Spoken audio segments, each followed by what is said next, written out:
Hey yo les ballers et fans de NBA, la forme ou quoi? Bon, on se retrouve pour une vidéo, on va parler de Isaiah Thomas. Et pourquoi on va parler de Isaiah Thomas? Parce que c'est un joueur que j'apprécie particulièrement et en plus il a une carrière plutôt atypique, notamment dû à sa taille et à son style de jeu. On va faire un retour sur sa carrière, dans quelle équipe il a joué, quels sont ses moments forts, ses moments difficiles aussi qu'il a parcouru pendant cette carrière. Et surtout, qu'est-ce qu'il peut encore devenir dans cette ligue? En tout cas, si vous êtes prêts, moi je suis prêt, on s'installe. Let's go!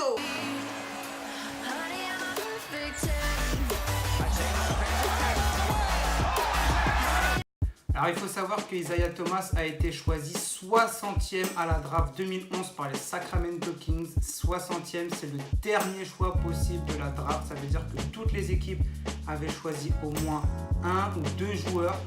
Et lui, il est arrivé en dernier. Et pourquoi il est arrivé en dernier? Ça peut s'expliquer par le fait que Isaiah Thomas ne fait que 1m75, ce qui est vraiment petit pour la NBA, lorsque les autres meneurs font facilement 1m90, voire 1m95, ou même plus comme Ben Simmons ou Lonzo Ball qui font plus de 2 mètres.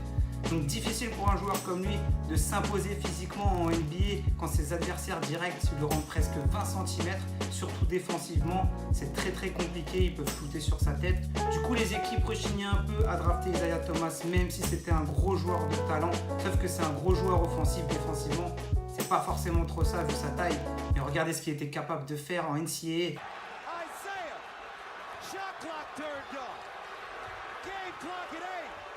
He's going to do it himself. Thomas, shake, crossover, step back. At the buzzer, Young, safe, and Washington wins it. Mais finalement, il est drafté par les Kings et son talent est très vite mis en évidence. Il va vite mettre des paniers, il va sortir du banc et être très intéressant en sortie de banc. Pour sa 3e saison, il tourne quand même à 20 points par match et 6 passes décisives, ce qui est déjà très bon pour un meneur de sa taille. En tout cas, son talent se voit en NBA et une équipe va tenter un pari. Il rejoint les Suns en 2014 pour former un trio offensif avec Eric Bledsoe et Goran Dragic, 3 meneurs. Donc c'est un peu compliqué sachant qu'il n'y a qu'une balle sur le terrain. Je ne sais pas comment ils font les mecs. En tout cas, c'était le pari des Suns. Ça n'a pas forcément super bien fonctionné parce que c'est 3 joueurs au profil similaire, 3 joueurs offensifs qui aiment shooter, qui aiment avoir le ballon. Il n'y a qu'un seul ballon les gars, donc forcément ça allait être compliqué.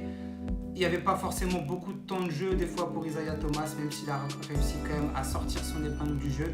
Le bilan des Suns est bon, mais pas assez suffisant. Isaiah Thomas va tourner à 15 points par match et 4 passes décisives, ce qui est correct mais sans plus.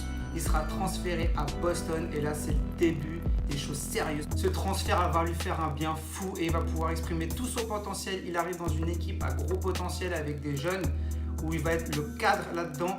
Pour sa première saison, il tourne à 19 points et plus de 5 assists par match en plus de 20 minutes de temps de jeu, ce qui est vraiment déjà bon et on voit que le joueur peut vraiment être très fort offensivement.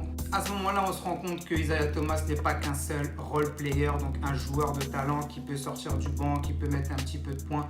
C'est plus que ça, ça va vraiment devenir un joueur cadre de cette équipe, voire même un franchise player. Le franchise player, c'est le joueur sur qui on compte, c'est le joueur de l'équipe. C'est celui qui fait vendre des maillots, c'est celui qui va mettre les points en fin de match. En tout cas, Isaiah Thomas commence à vraiment prendre de l'ampleur dans cette équipe. Thomas wrapping around into his arms, will fire.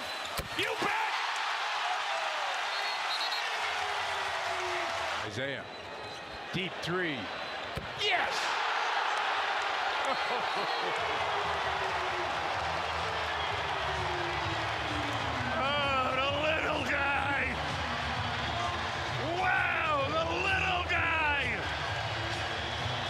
Pour sa 2e saison, il va tourner à 22 points par match, 6 passes décisives en 32 minutes de temps de jeu, ce qui commence à être réellement intéressant. Et là, on voit tout son potentiel. On voit que c'est plus un role player, juste un joueur qui peut sortir du banc, mettre un peu de panier de temps en temps. Non, ça devient vraiment un cadre et surtout, ça devient un franchise player. Donc le joueur sur qui on peut compter, le joueur qui va nous mettre des pantons, des 3 points en fin de match. C'est lui la star de cette équipe et ça fait vraiment plaisir à voir. Boston va faire une très bonne saison et va finir 5e à l'Est avec un bon bilan de 48 victoires et 34 défaites. Mais malheureusement, ils vont perdre au premier tour des playoffs contre une très grosse équipe d'Atlanta. En tout cas, ça annonce du lourd pour l'avenir et sa 3e saison va être vraiment le déclic pour Isaiah Thomas. Pour sa 3e saison avec les Boston Celtics, il va réaliser la meilleure saison de sa carrière, une saison énorme à près de 29 points par match et 5 passes décisives, le tout en 34 minutes de temps de jeu. Sérieusement, c'est des stats énormissimes pour un joueur qui, je vous le rappelle, fait 1m75. Donc, il n'a pas peur d'aller au panier, il n'a pas peur de prendre des gros shoots sur des plus grands. Et franchement, quand on le voit jouer, on se dit que même si on est petit, on peut arriver à aller en NBA. Donc ça fait rêver les jeunes et c'est magnifique à voir. En tout cas, c'est l'heure de la concrétisation pour lui. Il devient All-Star cette année-là. Et il le mérite franchement parce que ses stats sont dignes d'un MVP. Il est même dans la course au MVP pendant cette saison-là. Pendant le premier tour des playoffs 2017 contre Chicago, sa jeune sœur meurt dans un accident tragique de voiture. C'est horrible. Isaiah Thomas est effondré, inconsolable. On se dit qu'il ne va pas pouvoir continuer à jouer les playoffs. Il rate un match, mais il revient pour le second tour des playoffs contre les Washington Wizards. Franchement, qui aurait fait ça avec la peine et la douleur qu'il doit endurer? Isaiah Thomas se dit qu'il ne peut pas lâcher son équipe et qu'il doit continuer à jouer.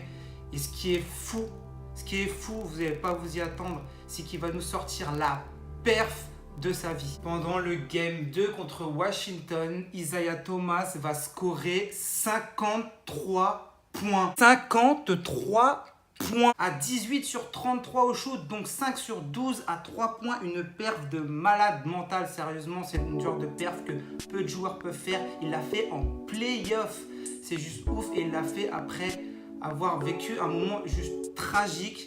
C'est juste dingue et franchement, rien que pour ça, j'avais envie de parler de ce joueur parce que cette perf, pour moi, c'est une des plus belles perfs que j'ai vues en NBA et c'est celle qui m'a donné le plus d'émotions.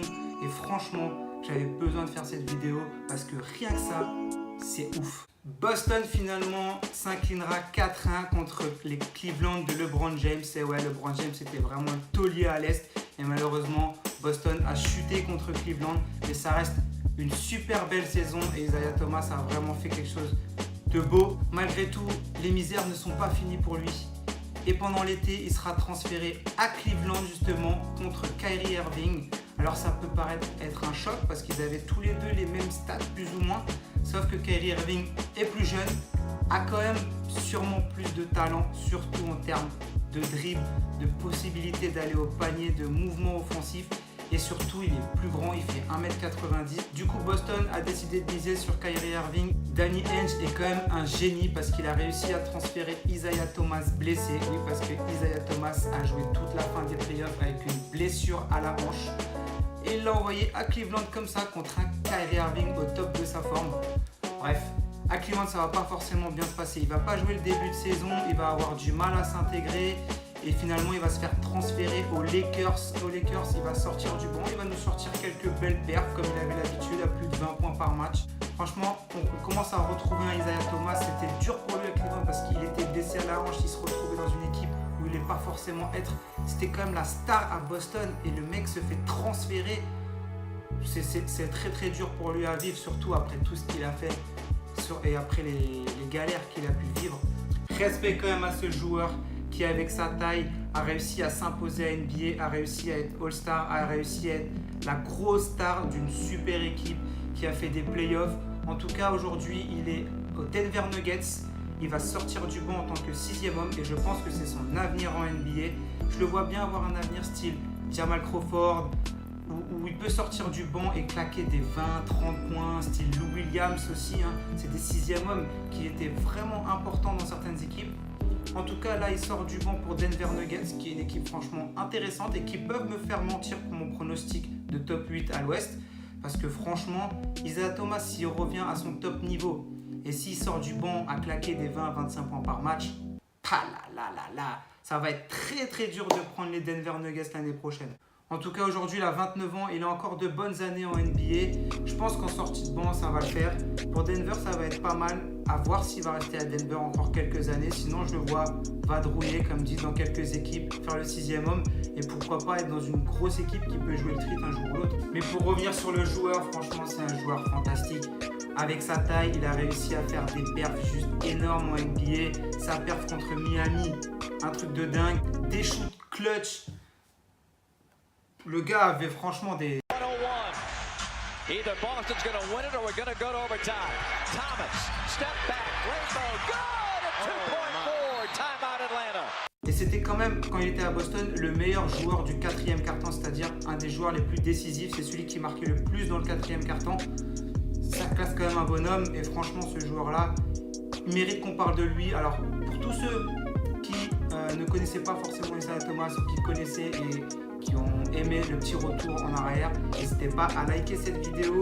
C'est la fin de cette vidéo. Smashez-moi ce bouton like et surtout abonnez-vous parce qu'il y en aura d'autres.